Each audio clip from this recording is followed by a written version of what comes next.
wasiirka wasaaradda horumarinta biyaha Somaliland Saleebaan Cali Koore oo maalmihii u dambeeyay socdaal ugu kuurgalayo xaaladaha biyaha ee deegaanada kala duwan ee gobolka Awdal ayaa waxa uu maanta wasiir Saleebaan Cali Koore uu soo gaadhay magaalada Boorame ee xarunta gobolka Awdal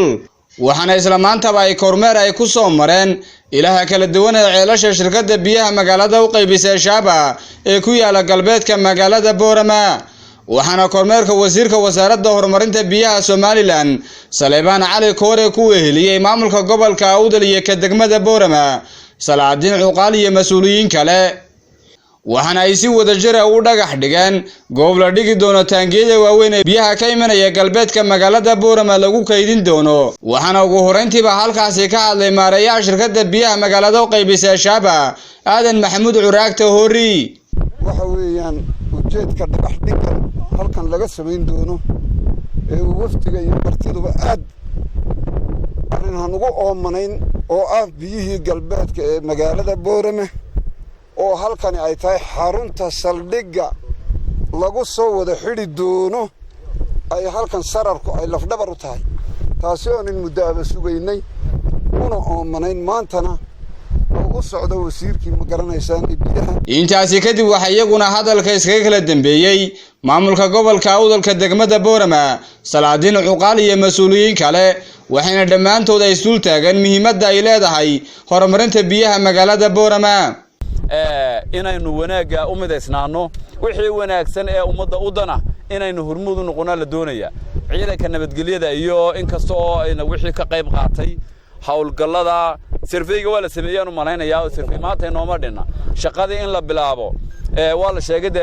Saleebaan Cali Koore uu raad qabow yahay baa la galbeedka dhinacyo kala aan wax ka xiirnaayo waa raad qabowdi ilaahay kuwa asturay si aad u qabowda ilaahay dhulka u qaboojiyo maanta waa loo dhan yahay nuur iyo naaleeyaba cid inaga maqana waxaynu doonaynaa haddii ilaahay raahdo sida ugu dhaqsaha badan inaan u bilowno contractorkii hawsha u taagnaa waxay haydoon hawsheena maanta koow ah inaynu bilowno haddii ilaahay raahdo maanta waa maalin farxadeed waxay ku tahay maalin farxadeed horta biyaha la sheego waa farxad meeshii la marin lahaana waa la sheego waa farxad meeshii la isugu keeni lahaa ee laga samayn lahaa sentraalkana waa la sheego waa farxad waynu taagannahay wasiirkii way noo joogaa waa farxad waxa farxada dadka community-ga ee sida sharafta leh ee shiikhoodii iyo suudaankoodii maanta taagan yihiin ee sida sharafta leh meesha u bixiyay ilaahay yana waxaan uga rajaynayaa inay khayraadkeedana helaan halkani kulley maanta waxaan joognaa waxa weeye arrin aad muhiim ah oo waddanka horumar fiican u keeni doonta insha Allah ta'ala saan rajaynayno oo ah in biyo xarun weyn oo biyaha la isku yimaadaan noocyadeeda hadday noqoto barkadii weynayd ee kaydka ahayd hadday noqoto maartay boosterada ka tuuraya ee buraha ku tuuraya hadday noqoto muxuu ahaa hangarada iyo hoosooyinka baabuurta waxyaabo badan baa halka furmi doona insha Allah salaan kadib waxaan leenahay Shaaba in badan baan hadileeday sugaynay haddaad saaka timaadeen khayr lagu dir wasiirkana waxaan leenahay khayr Allah ku siiyo ifiya aakhiraba de lugta kaliya noo dhaqaajisay waxa weeyaan wasiirka kale way joog jireen macdanta iyo biyaha midna nooma dhaqaajin haddaad maanta noo dhaqaajisay khayr Allah ku siiyo kuugu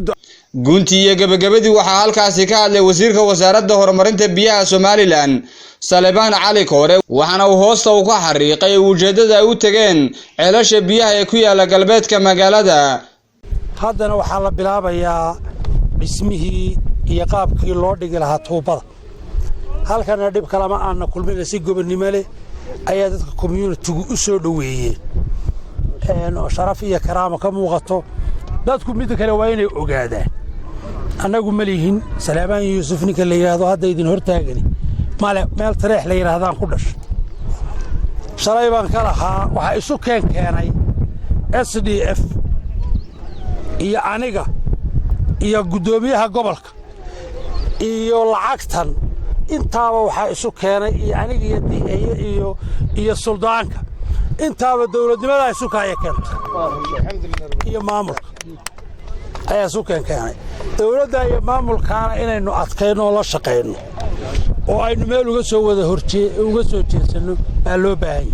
وعمران حسين آدن وررك مقبايا تلفزيون كعالمي ستار TV بورما.